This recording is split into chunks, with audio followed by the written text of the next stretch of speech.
se présente, un micro, un sourire, l'antenne frisson. Safina découverte, ta radio, ton moment. Sur Safina FM, 89 en avant. Thématique, débat, échangeant. Chaque mercredi, un nouveau tour.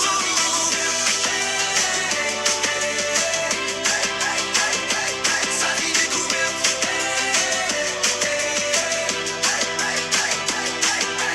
Safina découverte. Safina découverte. Avec Yuma Ardoba, ensemble on se retrouve sur Safina FM, Otanos de sa bouche. Safina découverte, la découverte qui prouve.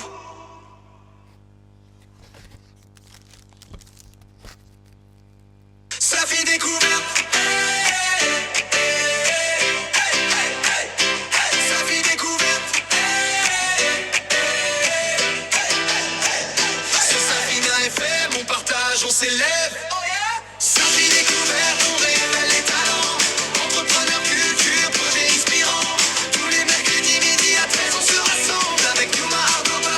les voix se ressemblent. Des idées, des rêves qui prennent leur élan. Histoire sociale, parcours surprenant. Dans tous les horizons, les talents se présentent. Un micro, un sourire, l'antenne frisson. Safina découverte, ta radio, ton moment. Sur Safina FM, 89 en avant. Thématique, débat, échangeant. Chaque mercredi, un nouveau tour.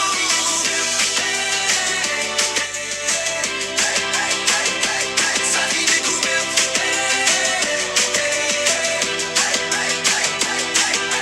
Safina découverte. Safina découverte. Avec Yuma Ardoba, ensemble on se retrouve sur Safina FM, Otanos de sa bouche. Safina découverte, la découverte qui prouve.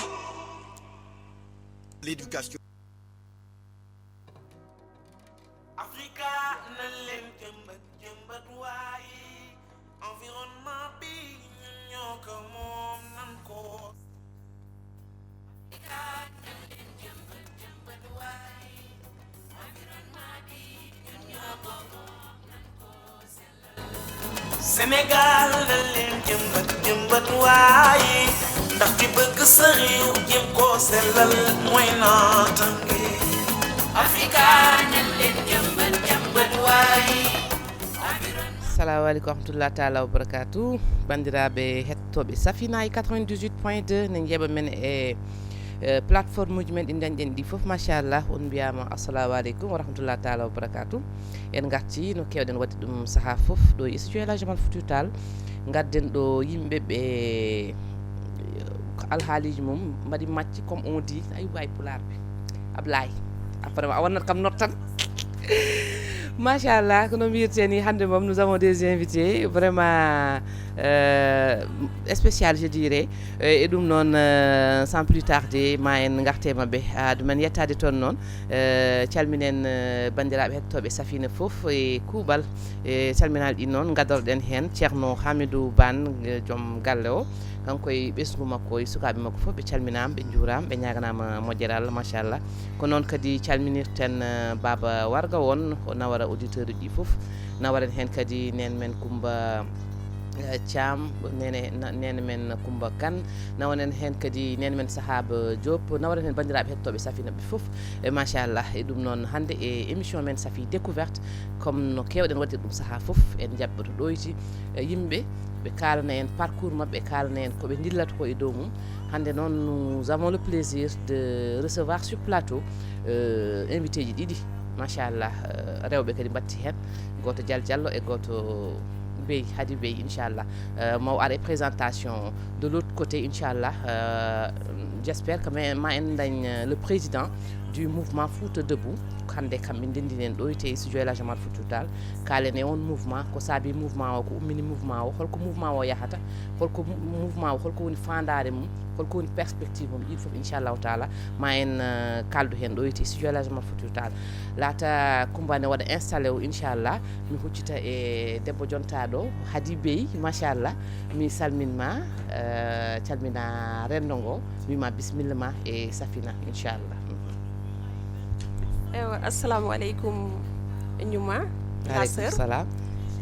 mi salminima salmitimama mi juurimama meɗe ñagonoma Allah moƴƴere machallah woni ni kam weltare mawde arde e radio Safina radio mo gowmi nande radio mo ganduɗa o no natmi nde hande ɓerdam hecciɗi nde ganduɗa somi nani Safina ko babam andini kam ko radio Safina ɗum ɗon noon wonini kam weltare mawde arde hande e radio Safina ɗon noon mi salmini kadi mawɗo galle o mi wonini kam weltare mawde e jaɓɓugol ngol jaɓɓi ɗon amen ngo sans plus tarder min mbiyetemi ko Khary Bey kono yimɓe hewɓe mbawa wiide mi Khary mbiyata ko Khady mi Khary donc Khary Bey mbiyetemi komi sage femme d'état sorti depuis 2008 gila jaltumi noon mbaɗannomi intervenir tan ko dans le Fouta donc wonini mi weltare mawde hande so mouvement Fouta ari hande wi kam yomi mi ara radio Safina pour wadde présenté mi weltoto wonani kam ko weltare mawde vraiment donc ko ɗum ɗon machallah merci Khary comme on dit minen aussi ko weltade jabbade mo ɗo e studio Elhadji Oumar Foutiyou Tall dane nde natɗa mbiɗa vraiment ɓerde ma weeli parce que j'étais trouvé en communication aɗa haalde e nene ma nene Mariame Seydi Sy min calminima min juurimama min ñaganimama machallah juurde balɗe e battanɗe moƴƴe ɗon to cité Aliou Sow min dono kadi bamma mo ganduɗa o de 2014 à 2017 ono omo jeyano e fidèle auditeur uji Safina bammen Mamma Bey eɗen ñaganomo nde Allah yurmotomo yafotomo ɓoyen sakkanademo e donademo Allah harnamo aljanna machallah koye auditeur uji gadiɗi Safina de 2014 à 2017 il faisait partie de nos auditeurs les plus vraiment dariɓe no fewi ko wiyete ko noon yimɓe jeeya ko lakara kanko e mayɓe men foof yo Allah yurmoɓe yafoɓe inchallahu taala ko noon tan woni aduna gasnuɗo fo yahat yo taw men tan eko weeli Allah inchallahu rabbi nden men Mariame min calminima no fewi min juurimama min beltima kadi machallah e joodade ɗoyti e ɓiye debbo yimɓe mbadda émission machallah ko fati koye Fouta debout machallah Diallo yettima Seydi Diallo massa bisimilla ma e galle ma bisimilla ma e studio Elhadji Oumar Foutiyou Tall machallah hade men de l'autre côté nous avons le président voilà et c'est bon 88 628 10 95 les autres auditeurs sa wax leen ma bu leen woote dégg sama président moo war a dugg ñu jël ko ba pare inchallah door leen a jël yéen donc Ousmane rek la ñuy jox primeur pour mu woote ci serveur bi inchallah ngeen comprendre bu baax a baax le temps mu wax ak ñun lu jëm ci mouvement bi donc 88 628 10 95 ñu bàyyi Diallo Kumba ndeysaan massa laawangol muusi voilà bismillah ça va machallah alhamdulillah machallah on calminama on juurama min calmitima Allah moƴƴere en calmini seuram o a salminama machallah salmitimama oɗon jaafo embouteillage wonno rek ko hen jeeya on calminama on Diallo ko waɗi fof koko yaafa kañum merci à toi et bienvenue dans les locaux de Safina min mbima bisimilla ma e galle ma bisimilla studio Elhadji Oumar Foutiyou Tall comme je l'ai dit tantôt hande bandiraɓe hettotoɓe Safina e 98.2 yeɓoɓe men kadi e réseau ji ɗi dañƴiɗen ɗi foof en dañ plaisir hande jabbade ɗo yontaɓe ɗiɗo ɓe ganduɗa ɓe machallah ɓe jeeya koye association walla mouvement biyeteɗo Fouta debout dañi des orientations inchallahu taala ma en gar hen sohna Coumba omo jeeya e pôle communication o kanko Khary Bey omo jeeya e pôle santé e go foni andi communication et santé ko élément ji badɗi important ɗi ganduɗa ɗi ko kala mouvement walla kala association darnaɗo tan on domaine ene foti hen yitede hen no fewi hande noon ko ɓen dañƴen privilège jaɓɓade ɗo studio Elhadji Oumar Foutiyou Tall naɓe gar inchallah min kaala eko fayi e perspective uji ɗi ganduɗa ɗi ene eɓe jogui ɗum kamɓe e mouvement o inchallah kalen hen jaññen hen no fewi yumiraɓe men hettoɓe men ɓe foof machallah ɓe calminama mère Ndioufa salminama nen men Coumba Kane salminama en calmini aussi de l'autre côté de la baie vitrée nos techniciens Ba Atoumane wondude Abdoulaye Ba le directeur des programmes de l'autre côté de la rédaction aussi Aliou Konté et son équipe ɓe calminama 88 628 10 95 88 628 10 95 allo salamu aleykum allo salamu aleykum waaleykum salam o ko Ousmane o ko Ousmane Sakho eyi a salminama a juurama vraiment sohna Ñumane a salmitama machallah kadi a juurama merci beaucoup e an woni calmini invité ji ma aussi ok eɓe calmitimama inchallah Ousmane hande yimɓe ne mbaɗa un plateau spécial ko fati ko e mouvement Fouta Debout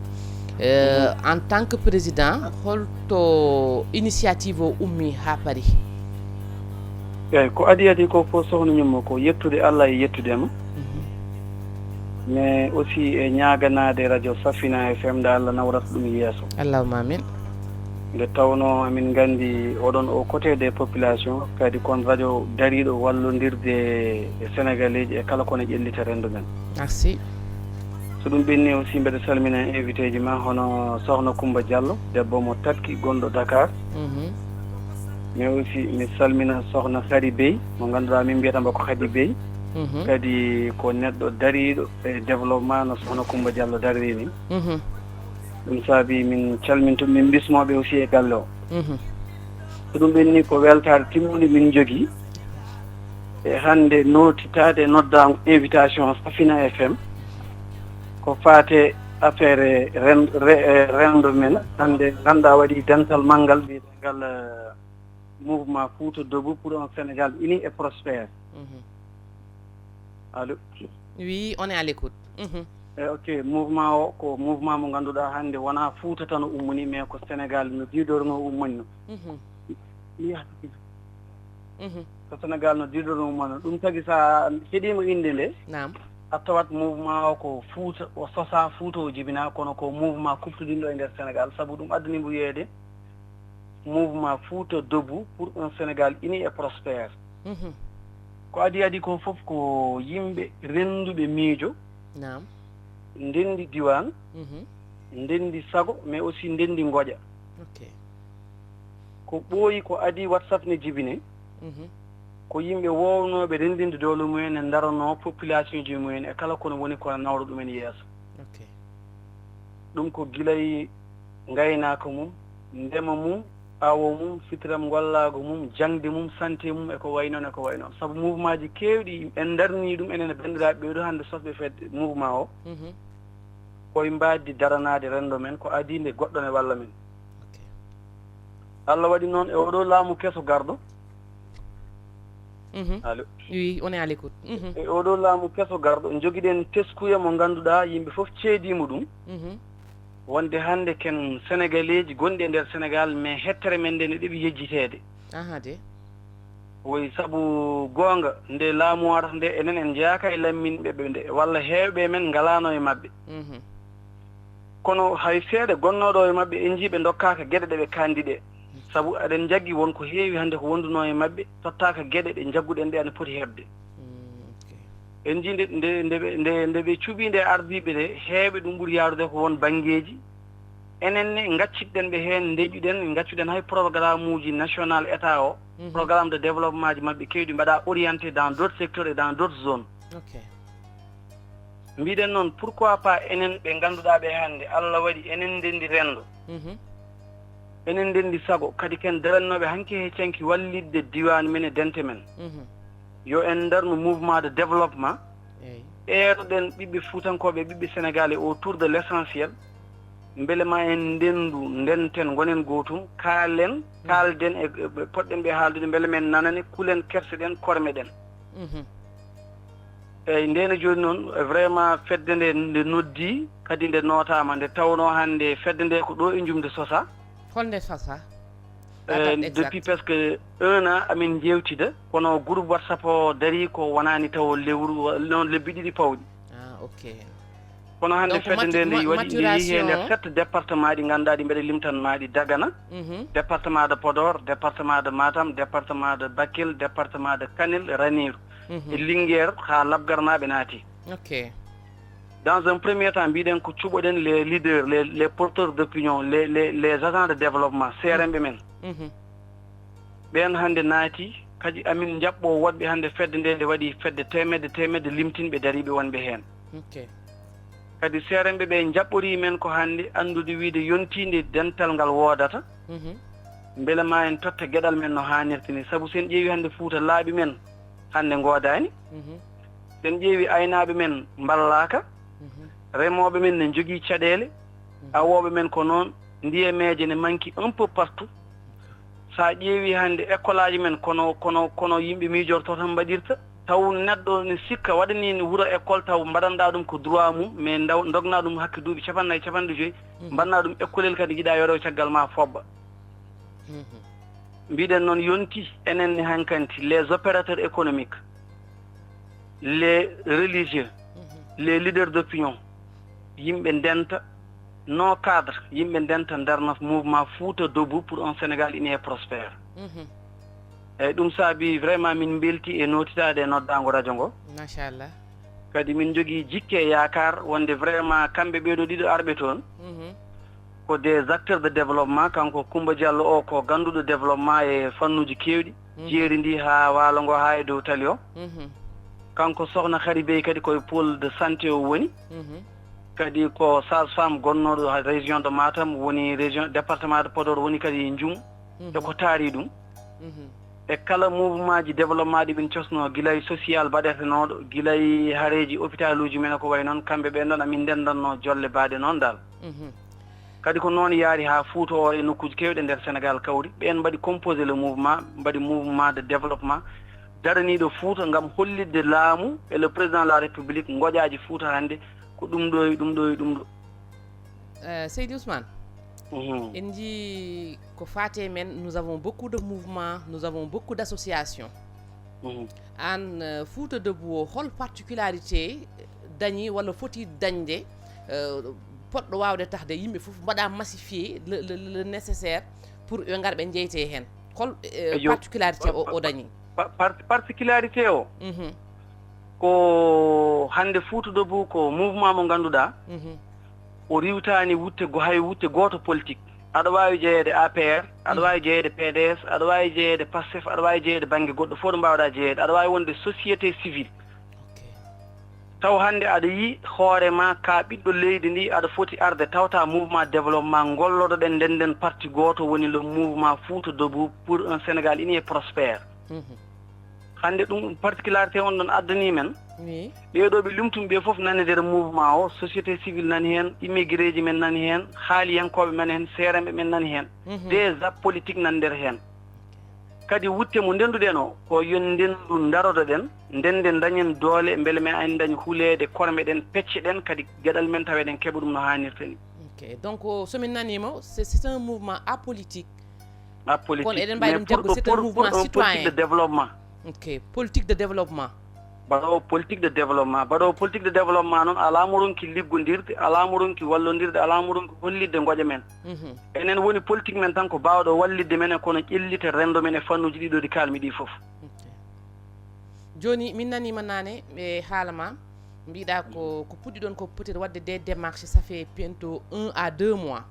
so tawi mi juumani ko heddi ko foof ça fait 1 an oɗon mbaɗa ɗum en maturation kono koye nder pelle WhatsApp mbaɗɗon ɗum et toon en dit peut être WhatsApp massifié e nder WhatsApp en weeɓi parce que on fait qu'ajouter des numéros daña le maximum de membres joni pour matérialiser cela ganda carrément onon holto poids mon tolni quelles sont les perspectives dans l'avenir wonta tan taw ko groupe WhatsApp mais quelque chose de concret de palpable et de visible d'accord ay ɗon kadi mi waɗa mon rassuré mbeɗa andi kamɓe maɓe gartoy hen mouvement o hande mbo rentini opérateur économique en ɓe ganduɗa e seeremɓe men kam minen foof min nanodiri ko haade men yettoyade hay nokku d' abord jehen jettuɗen e helifaɓe diine nokku men pour activité momin gadi wadde e inde mouvement o yimɓe ummi e département ji ɗi foof gari tawtara ko wadde wacce jippinde kamil ñaagoɗen duwaw kadi jaɓɓi men ko galle ceerno Cheikh Oumar woni ceerno Madane Hasir Tall mo ganduɗa kañum woni khalife Omarien gonɗo ɗo e Fouta machallah nde o jaɓɓi men kadi o noddi seere Ndioum e seeremɓe diwan o foof pottiti non seulement ɓe jippini kamil kono ɓe kolliti ko weltare tawtorede ɓe ñalngu oɗo saabu goo fottiti koye alarba ñalngu jibinande Cheikh Oumar mais aussi ɓe kolliti kadi engagement maɓɓe jeedeɓe oɗo mouvement de développement pour kono ƴellita Fouta e nder Sénégal ɓe dokki min kadi wasiyaji ɓe mbi min taade en naatiri galle Cheikh Oumar hoto men goppu hay galle goto e galleji diine ɗi saabu galleji diine ɗi foof ne jiiɗi yiyeede kadi ne pelliti dusde men e ko yahate ko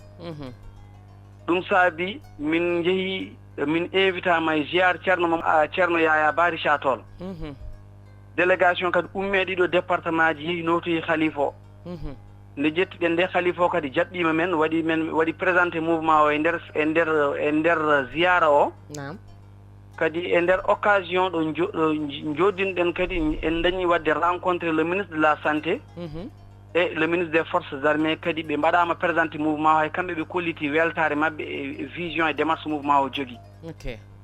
joni noon e staff de communication nani yewtida pour commission ji poɗɗi rentude kadi mbaɗa déroulé programme yaade seerenɓe Fouta ɓe fof so on étape yawti étape 2 o ko des cellules ne poti darnede dans tous les département fof darna cellule mum ha par manam bureau mum ɗin bureau ji noon so darnama gasi yimɓe nodda assemblée générale consécutive ombo wawi wadde Richard-Toll ombo wawi wadde Ndioum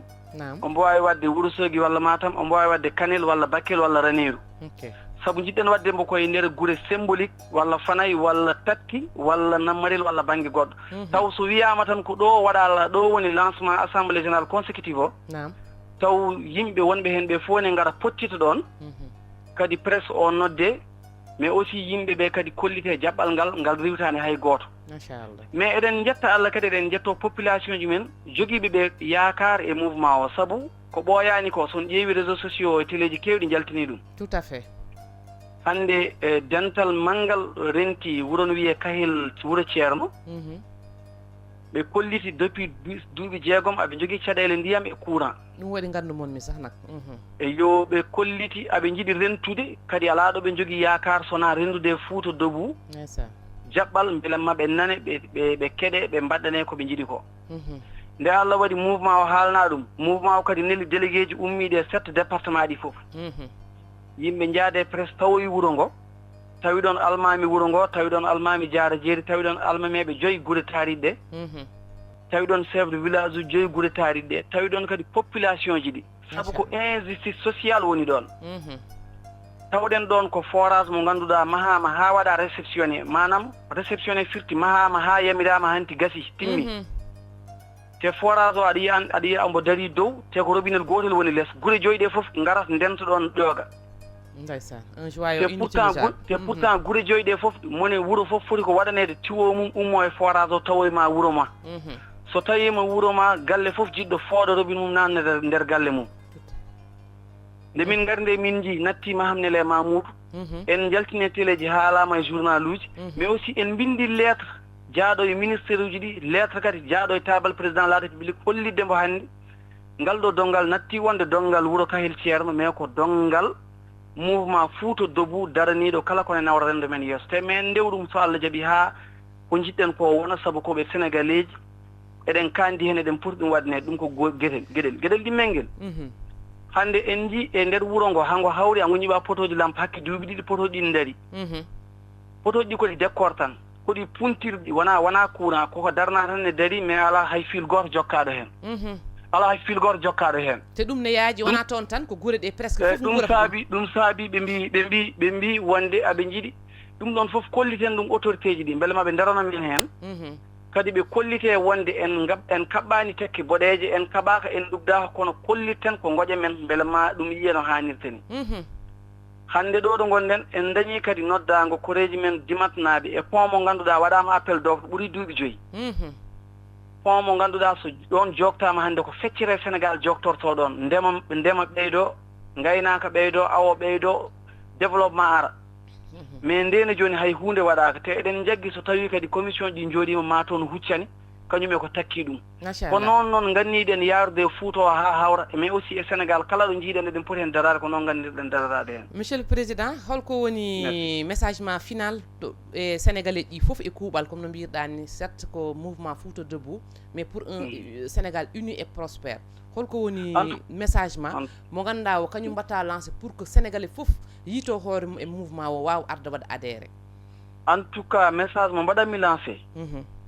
ko yettude kala ɓiɗɗo sénégalais ɗo mbawɗa wonde hande jaggu enen en mbawa fadde tan laamu e gueɗe men foof ne moƴƴi kala ɗo keɗɗen e kala ko Allah rokki goto e men mbawen rendude doole men mbawen jiidude yiyande ndenden konngol nden daroɗoɗen mbele ma en darnu fedde wande no Fouta Debout walla ngaren tawten Fouta Debout mbawen wallidde rendo men ko adinde laamu ne ara ɗum ko goho gueɗel ɗimmel ngel caggal nde ngal ɗon dental dañangal woodi kadi yimɓe ngande ngala interlocuteur direct mo wona état mo ganduɗa hande koɓe jogui ko enen ndendi jeeyi ɗum ko enen ndendi jogana wadde moni kala e men ne foti wawde hollidde ngoƴe mum beele maɓe jiino hanirta ni ɓe nanira no hanirta ni ɓe mbaɗira no hanirta ni inchallah en potani yalade ne mbaɗana ɗen en potani kadi tan yankinade ne mbaɗana poɗɗen ko hollirde koye men fulla e fayida men dañɓe men ndenta anduɓe men ndenta jogiiɓe men ndenta aynaɓe men awoɓe men fof ndenten gonen gotum mbawen hulede hormede tottede gueɗal men merci beaucoup en tout cas ko ɗum président woni message mo beddiɗen un fort message a jarama no fewi seydi ko Sakho heddi ko ñaganade kadi no brave dame les invités Khady Bey e Sokhna Coumba Diallo machallah mbeɗa andi hay somi natano kamɓe aɓe keɓidi vraiment ɗo faya ɗo kadi koɓe acteur aji gila nde fuɗɗa ha ɗo inchallah eɗen jogui confiance maɓe jettin mission oɗo cohluɗen ɗum ɗo Allah jarama on jarama inchallahu taala jarama merci oɗon gaccaki merci beaucoup à toi monsieur le président Ousmane Sakho le président du mouvement Fouta Debout machallah e ɗum noon en beltima no fewi jokkodirde makko en ligne ɗo joni en garat noon de visu joddoɗen e nos invités sur le plateau sokhna Khary en cas sage femme hol constat mbaɗɗa e zone uji men ɗi banggue diwan rural o e ko fati ko e banggue coftal ɓalli manda cellal ngal ewa sokhna Ñuma a jarama woni weltare saabu sa nanni kam e domaine santé maɗum wonanam weltare no fewi surtout kadi ko fati e oɗo mouvement debout pour un Sénégal uni et prospère donc sa addeyem affaire cellal enen gandi cellal woni afo ngalu tout à fait mu sellani wawa wadde haydara donc sen ƴeewi e diwan mo gonnomi o par ce que min gila jaltumi en 2008 ha joni kay dans l'axe nord gonmi mbaɗanmi intervenir mi woni Wourossogui mi woni Matam mi woni dans le département de Kanel plus précisément Dembankani gartumi à l'hôpital de Ndioum de 2014 jusqu'à 2023 et j'ai quitté en 2023 Ndiafoɗa Mataw badmi quitté 2023 pour mi ara ɗo e Dakar et je suis au niveau du ministère de la santé donc wonani kam weltare sa namdima kam e zone o ɗonete par ce que ha joni meɗen ga Dakar kono mbeɗa andi ha joni meɗen waɗa continuer wadde intervenir dans le Fouta par ce que ko min yiiɗi Fouta ko min jeeya Fouta ko min jibina Fouta ko min mawni Fouta donc kala ko fate Fouta so wiyama eko fate santé min mi softat hen wonani kam weltare par ce que sa namdima kam e santé o surtout ko fate cellal rewɓe ina woni caɗele toon foof eyyi pour ɓe mbawa dañde won e safaruji ɗe ɓe poti wadde ina woni probléme ɗum ɗon noon saabi no Ousmane haalani kam nde no Ousmane wi kam nde arta jahoɓe émission o wini moi je vais intervenir dans le domaine de la santé tout à fait vraiment ko ɗum wona woni ko gonduɗa ko on mbawmi wadde intervenir e rewɓe Fuutankoɓe ina poti wallede oui ina poti wallede mana vérifie le micro s'il te plaît vérifie le micro rewɓe Fuutankoɓe ina foti wallede fate cellal ɓalli c'est bon ar ƴeew micro oui vas-y voilà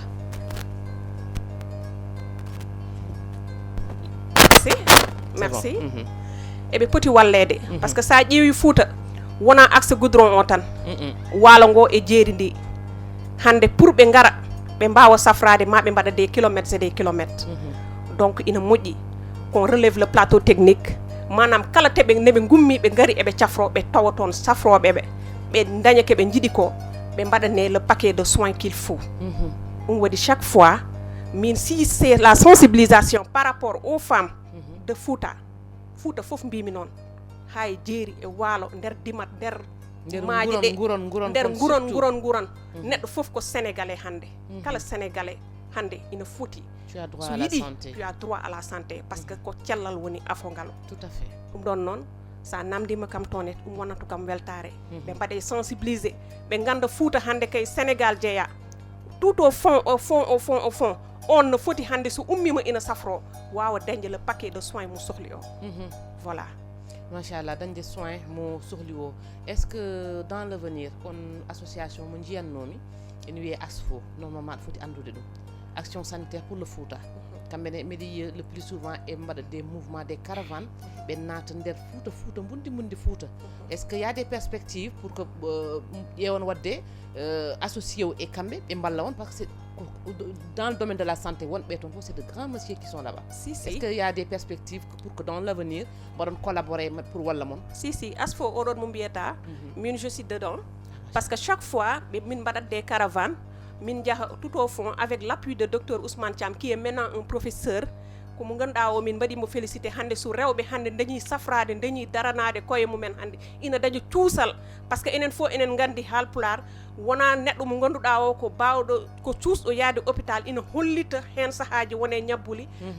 tellement que enen no nehireɗen ko wawde suurde ɓalli men nehireɗen ko wawde ɓe ganduɗa wadde dañen sutoro koye men kono joni en ƴeewi tellement avec la sensibilisation en ji hande yimɓe dañi cuusal grâce à ASFO oɗon mo mbiyata dañi cuusal hande so dañi ji caɗele seeɗa e koye mumen mbawa dogde walla jaaha ɓaɗo suudu safrude ɓurɗo ɓadade ɗumen kalana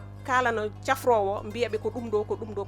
ɗum ɗon aussi c'est grâce à l'appui de l'ASFO mo mbiyata o qu'on salue de passage vraiment amin continue noon caravane uji parce que chaque année on continue de faire des caravanes pour pouvoir accéder à ces femmes là ɓe mbawa dañde cellal meɓe jiiɗi o walla ɓe mbawa wadde hebde e soins ji ɗi ɓe poti ɗi hebde machallah merci beaucoup Hary Bey machallah ko kalɗa ko ne waɗi fayida e ɗum noon jiyen an aɗa woni e pôle santé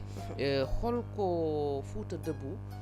fawi concrètement pour ko fati e campagne de sensibilisation des dons des formations hol perspective uji ƴettuɗon pour ɗum voilà sa yi Fouta Debout o mouvement oɗo yiyete sa ƴeewi mouvement oɗo mataw koko fuɗɗi hande ɓe mbi ɗum mouvement tan kono ɓeɗo sa ƴeewi ko yimɓe rendunoɓe gila ko ɓooyi no goni dans le domaine social hande oɗo Fouta Debout hande oɗo mouvement hande sa ƴeewi e nder hen wonɓe hen fo gonno kay wallude yimɓe surtout dans le domaine social so neɗɗo ari no safro walla taw ala anonymement nak taw hay goto anda oɗo ina walle woni soin ma woni Dakar woni soin ma woni partout dans le Sénégal oɗo Fouta Debout hande wonɓe e nder hen ballat neɗɗo cohluɗo soin o mbaɗa kalisaji mumen mbaɗa cotiser te oɗon social nen yaha ha joni et pourtant ce sont des propres moyens des gens qui sont dans ce mouvement là inchallah eɓe balla ɗumen ɗum ɗon noon ɓe dañi yiyande pour wiide hande oɗo mouvement somin darni ɗum ko wiyete ko l'éducation ko wiyete ko la santé ɗum ɗon foof daronoɗen koye men mbawen wadde relever le plateau technique surtout dans le Fouta kala neɗɗo hande so yiiɗi safrade au lieu ina ummo de Podor ou bien de Dagana ha Dakar walla ɗoɗo daña le plateau technique qu'il faut daña les médecins qu'il faut mbawa safrade e wuro ma gona un Sénégalais qui est digne et prospère de son nom machallah en tant que sage-femme quels sont les deux plus grands défis pour la santé de la mère et de l'enfant dans nos régions surtout merci le grand défi c'est que maintenant min ngari ha min tolnima e wadde sensibiliser kala debbo parce que sa ƴeewi gila e laamu Ablaye Wade hande des bajjonu gox ont été instauré hande mbiyeɗa ko neɗɗo kala to ɓurma ɓadade e structure uji ɗi safro ɗonete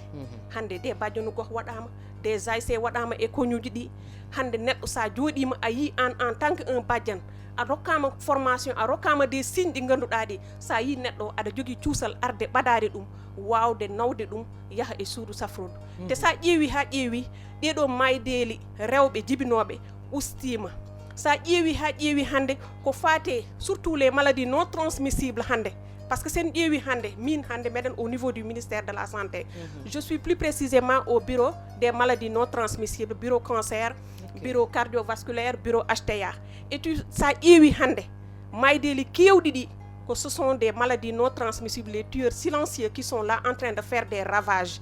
sa ƴeewi hande en mbaɗi sensibilisation hande sa ƴeewi galle fof ina jogii tensiomètre so yi neɗɗo hande ina wawi wadde ƴewde tension mum wima a ya ɗoyede sa ƴeewi neɗɗo no daña wone maale aɗa wiya ɗum yah e suudu safrirdu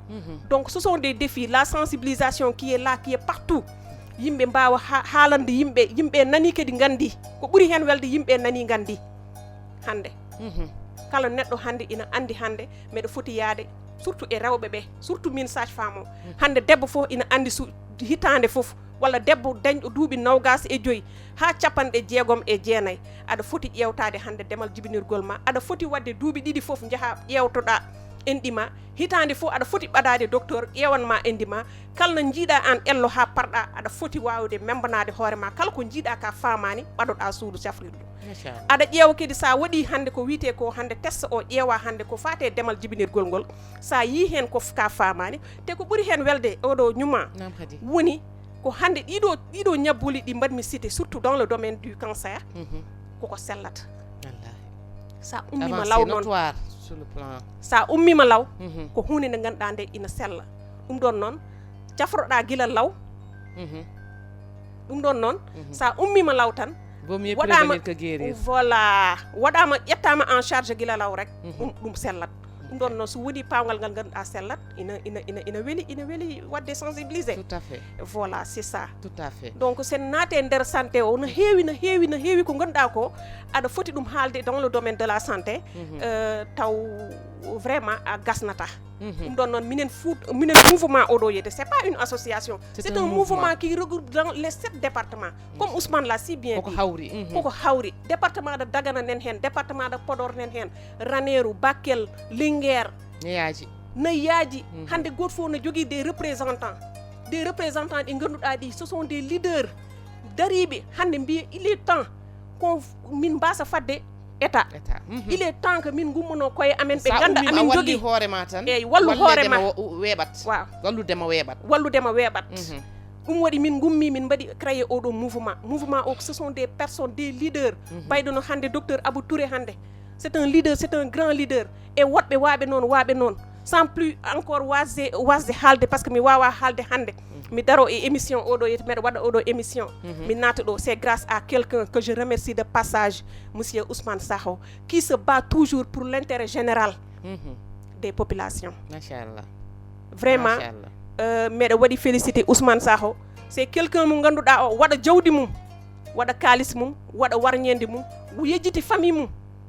yejjiti hoore mum aussi chaque fois so haali mbiyanmomo ko a yejjitat hoorema mais je suis derrière toi ou bien je suis à côté de toi parce que toujours tu te bats pour l'intérêt général de la population machallah donc min jarnamo e ɗum ɗon amin ñagonomo judde balɗe e cellal ndo dañata kattan e cembal nde wawde continde oɗo mouvement momin mbaɗi inchallah merci beaucoup merci à toi on te laisse jara diyam seeɗa le temps min jah e jaljallo machallah e murnande nde jaljallo de ari murnima machallah sono Coumba garta calmina les auditeurs mbatten une seconde présentation par ce que nane gaɗa kaɗa tampi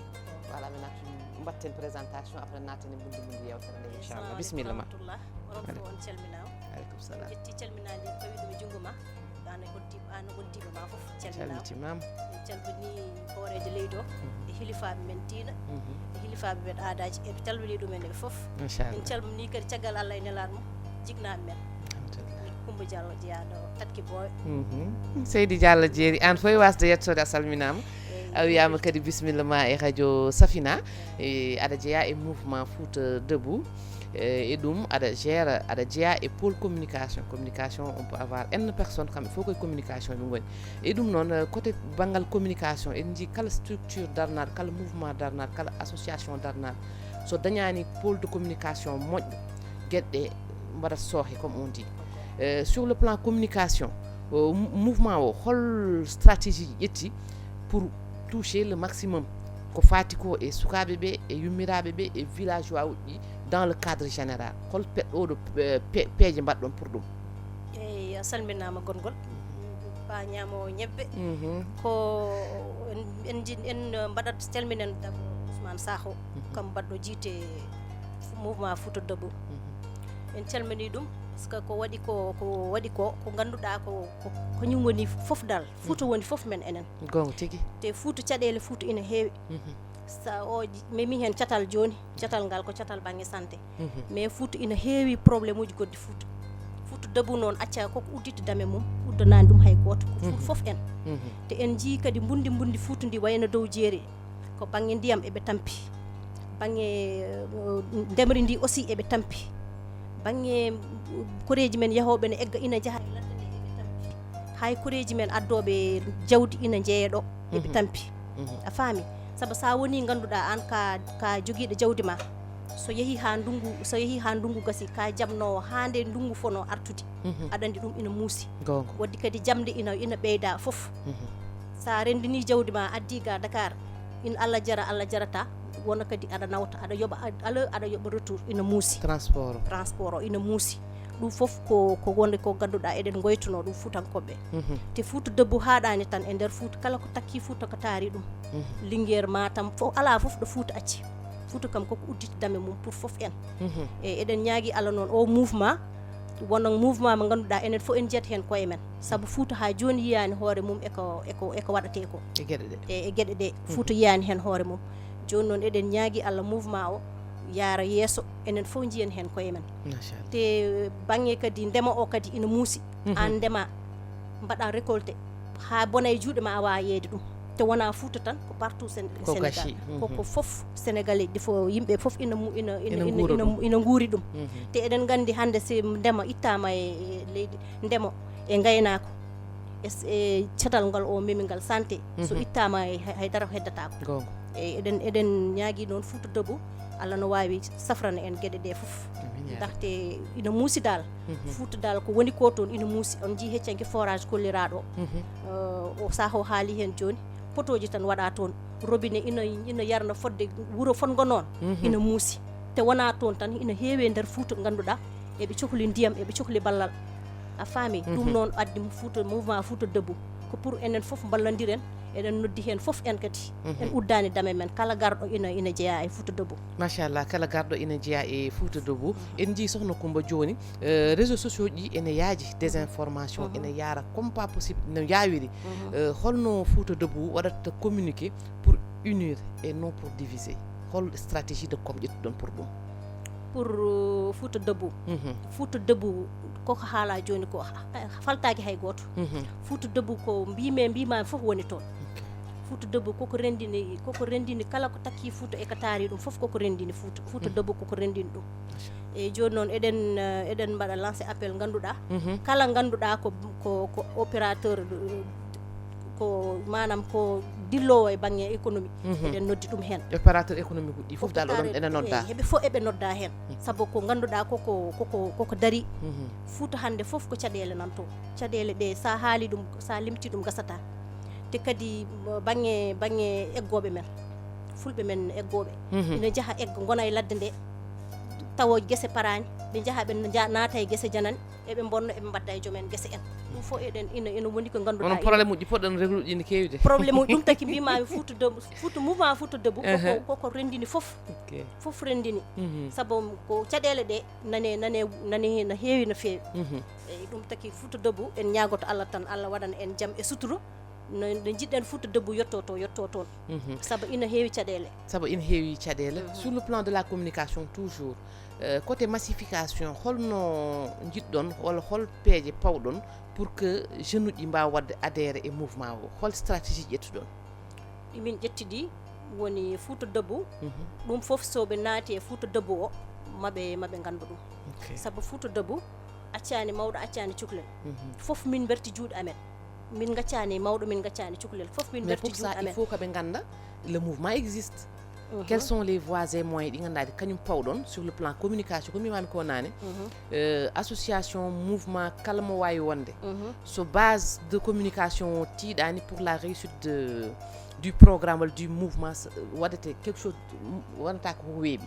donc pour ça il faut que sur le plan communication mbiyen ko ɗum min mbaɗat hol stratégie ji ƴetta pour que mbaɗon adhérer le maximum de jeunes surtout la jeunesse eyi ko noon Fouta debbo kañum o ƴetti engagement fof ƴetti engagement e ndema ko ƴetti engagement mum e santé ƴetti engagement mum e ndemri ndi ƴetti engagement mum e ganduɗa ɓene nder bundi Fouta ɗi ngala ndiyam a faami kala jeune ganduɗa mbeɗen berti juuɗe amen dal minen jeune uji ɗi foof kala tan mo ganduɗa Fouta Debout ina waɗimo intéressé par ce que Fouta Debout wona Fouta Debout men enen ko Fouta Sénégal o foof ko enen foof jiiɗi hen ballal jiiɗi hen kadi ɓe keɗo en saabu Fouta Debout sa yi sosa ko caɗele ɗe ɓe gon joomen caɗele ɗe mbaba ɓe ngala koyɗe ɓe ngala juuɗe ko Fouta Debout woni juuɗe mumen woni koyɗe mumen eyyi ko ɗum tagi Fouta Debout sosa joni noon eɗen ñaago kadi kala ganduɗa ina e nder Fouta Debout o ɓeydo wadde sensibiliser yimɓeɓe pour ɓe ganda ɓe mbawa nadde e Fouta Debout ɓe ganda ko nafoore mere woni toon machallah sohna Coumba jeeya e pôle communication mouvement Fouta Debout machallah sohna Hady comme no nanirmi ɗum joni sohna Coumba sur le plan massification en tant que certes aɗa ne volet sanitaire o mais wasta aɗa yajna par ce que communication tan que ça soit domaine santé ko communication que ça soit domaine communication ko communication hol stratégie hol peeje poɗɗon fawde pour massifier au maximum merci Niouma ça ƴeewi dans le domaine comme l'a si bien dit Coumba dans le domaine de la massification ça ƴeewi il y a différents objectifs. Tu as vu le mouvement Fouta Debout et il a réuni 7 départements. Tout à fait. Et dans ces 7 départements, chaque département, il y a un représentant qui est là-bas. Okay. Et ce représentant-là, il peut être un président de son local. Il peut avoir un bureau qui est là-bas. Mais Mbada contribuer dans le domaine du mouvement. Tout à fait. Mouvement Odoku Yid, Undo Yid. On a créé un grand groupe WhatsApp qui a réuni 345 membres. Et dans ces 345 membres, chaque localité, il y a un représentant qui est là-bas. Machallah. Et ce représentant-là, lui, il va représenter sa localité en tant qu'un président, créer un sous-groupe, mouvement, qu'ils peuvent créer comme les différents objectifs, c'est-à-dire renforcer l'unité entre les populations. Tout à fait. Vraiment, accompagner les femmes dans le domaine de la santé, comme Minkay Santé Ongonmi, contribuer au développement économique et social, aider aussi les gens à avoir quelque chose, surtout dans le domaine de l'agriculture, dans le domaine de l'élevage. Hande élevage hande no wawi waɗede e Fouta comme no Ousmane winni so beddaji ɗi pewdama donc sensibilisation oɗon yahat il faut formation éducation et tout cela. Donc chaque localité est dans le grand groupe, chaque localité localité mum no waɗa sensibiliser no nodde les jeunesses à y adhérer dans ce mouvement là parce que min padani état haydara. On n'attend rien de l'état ko état arata sohla min wiya min min ji oɗon darani koye mon donc saɗa wallu duuɗotoɗo. Donc ko oɗoji kewɗi mbaɗaɗi créé pour que la sensibilisation puisse aller de l'avant. Parce que ça ƴeewi dans l'internet on est partout. Machallah. Yimɓe fof nana mbaɗa amen suivre parce que min gaccani hay goto. Min mbi ko gonɗo fin fond du Fouta, on ko c'est un Sénégalais. Tout à fait. Et on doit le combattre pour ko dañi ko yiɗi ko. Donc il y a beaucoup d'objectifs, favoriser l'emploi et l'entreprise. Hande so neɗɗo nani hande oɗo mouvement yomi yahmi waɗoyo adhéré kat e nder oɗo département de Dagana parce que le grand mouvement Fouta Debout e oɗo kamɓe kat keɓe yahoɓe te dañuy dem inchallah dañuy dem te yéen a ngi dem ñu ngi dem machallah ñu gis 85 mbimi 85 ɗum woni groupe WhatsApp o waaw machallah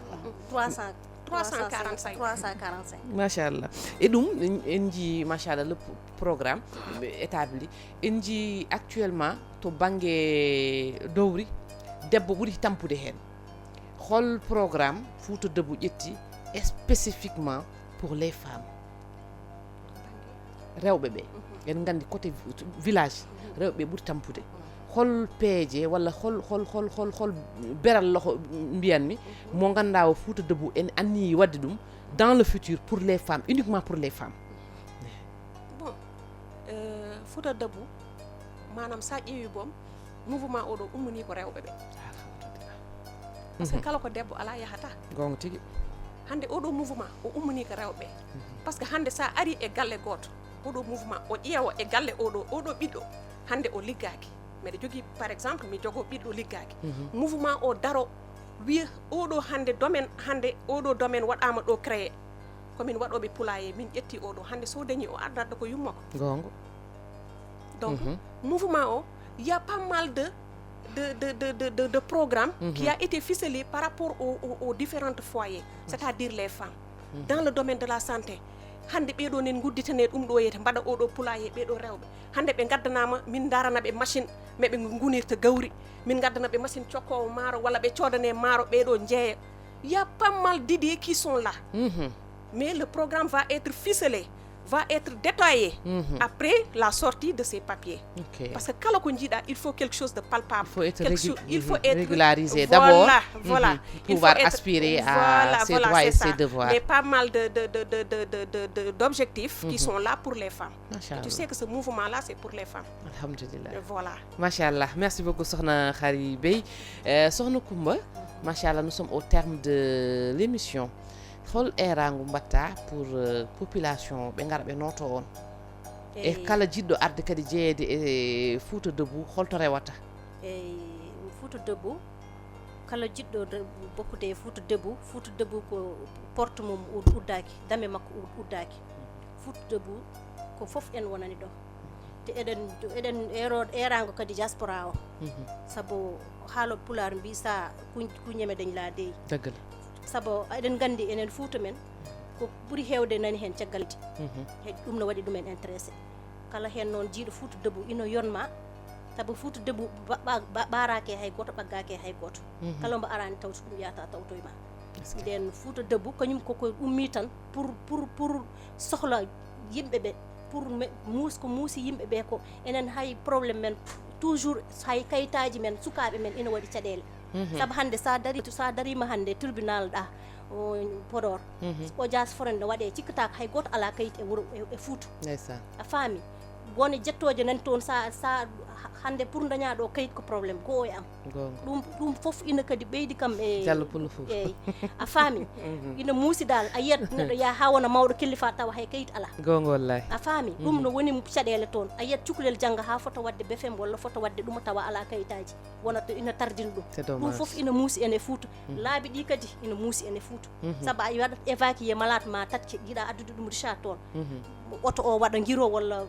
tarda walla paana on malade hono waɗata probléme men laabi men ina muusi saret yengeji ha yetto hôpital taw malade o tasi ɗum no muusi kadi ko foti ko safrede ne heewi foti ko safrede Fouta ko woni ko toon foti safrede ko ñawɓe ɓolo gondu toon ko nayejo tan mo ganduɗa to memɗa fof muusa memɗa fof ina muusa machallah ɗum eɗen mbaɗi hen erango diaspora o eɗen mbi ɗumen Fouta Debout ko pour Fouta men enen fof machallah enen fof jeeyi ndendi Fouta wona mbimi e naggam en fof ndeyi ndendi Fouta Debout machallah merci beaucoup Sokhna Coumba Diallo ñamowo ñebbe Sokhna Khary machallah holko woni erango ma et aussi saɗa wiyanno population o holko mbiyataɓe par rapport à ce mouvement Fouta Debout? Merci la grande. Min mbiyanmi que le développement ne peut être l'affaire d'une seule personne. Tout à fait. Comme Ousmane l'a si bien dit. Ousmane a très tôt compris qu'il faut toujours se battre pour l'intérêt général. Inchallah. Donc un développement, il se repose sur l'ensemble collectif des femmes, des jeunes, des autorités locales, des religieux, des acteurs économiques.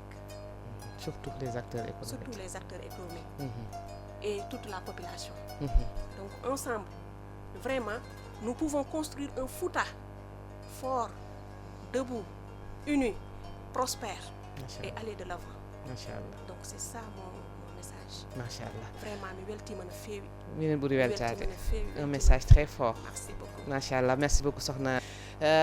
mbokk yi ñuy déglu dañuy seetaan ci 98.2 bandiraɓe yeɓoɓe men e Safina FM 98.2 en gaddi hen ha ɗo machallah hande en jaɓɓinoma ɗo te studio Elhadji Omar Foutiyou Tall Khary Bey machallah sage femme jeeya e pôle santé mo Fouta Debout mouvement Fouta Debout wondude Coumba Diallo jeeya e pôle communication mo Fouta Debout machallah nous avons eu aussi l'honneur d'avoir le président Ousmane Sakho par téléphone machallah kanko ne addi hen participation makko badɗo fayida et ɗum noon en gaddi hen ha ɗo on se dit au revoir à la semaine prochaine avec d'autres invités inchallahu taala. Merci beaucoup de l'autre côté de la baie vitrée Ba Atou et Abdoulaye Ba le directeur des programmes Malang Diédhiou sama joolaa bi namoon naa la nuyu naa ñëpp ziar naa ñëpp ñu joxante dig daje inchallah à la semaine prochaine avec d'autres invités inchallah. Merci à nos chers invités, merci d'avoir été là avec nous dans le studio El Hadji Omar Foutiyou Tall.